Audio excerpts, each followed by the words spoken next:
Creamy టెక్స్చర్తో ఉండే మన paneer butter masala recipe అయితే ఇవాళ చూపిస్తాను రండి. ముందుగా ఒక బ్యాండీ పెట్టుకుని అందులో పెద్దగా కట్ చేసుకున్న ఉల్లిపాయ ముక్కలు, పెద్దగా కట్ చేసుకున్న టమాటాల ముక్కలను వేసుకొని లైట్గా ఫ్రై చేయండి.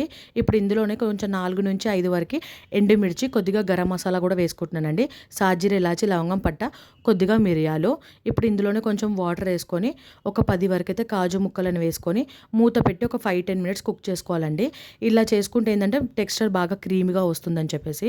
ఇప్పుడు ఇది చల్లారిన తర్వాత మిక్సీ జార్లోకి వేసుకొని ఫైన్గా పేస్ట్ చేసి పక్కన పెట్టేసుకోండి. ఇప్పుడు చూడండి మనకు పేస్ట్ ఎంత బాగా వచ్చిందని చెప్పేసి.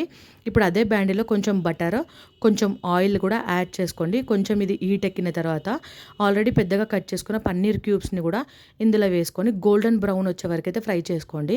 ఎక్కువ ఫ్రై అవ్వనివ్వద్దండి, పన్నీర్ ముక్కలు కొంచెం గట్టి పడిపోతాయి. ఇప్పుడు ఈ కలర్ రాగానే నేను తీసేసుకుంటున్నాను.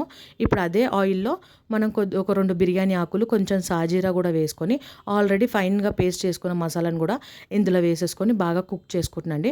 ఒక 5 మినిట్స్ వరకు అయితే కలుపుతూ కుక్ చేసుకోండి.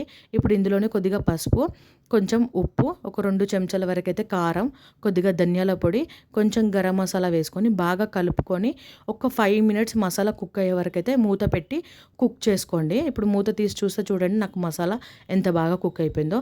ఆల్రెడీ మనం ఫ్రై చేసి పెట్టుకున్న పన్నీర్ ముక్కలను కూడా ఇందులో వేసుకొని ఒక 2 మినిట్స్ వరకు బాగా కలుపుతూ చేసుకోవాలండి. ఇప్పుడు ఇందులో ఫైనల్గా కొత్తిమీర వేసుకొని దింపేసుకుంటే మాత్రం మన పన్నీర్ బటర్ మసాలా రెసిపీ అయితే రెడీ అయిపోయిందండి. చాలా బాగుంటుందండి ఈ రెసిపీ అయితే. రోటీలోకి, నాన్లోకి, బగారా రైస్లోకి అయితే. Subscribe to my channel.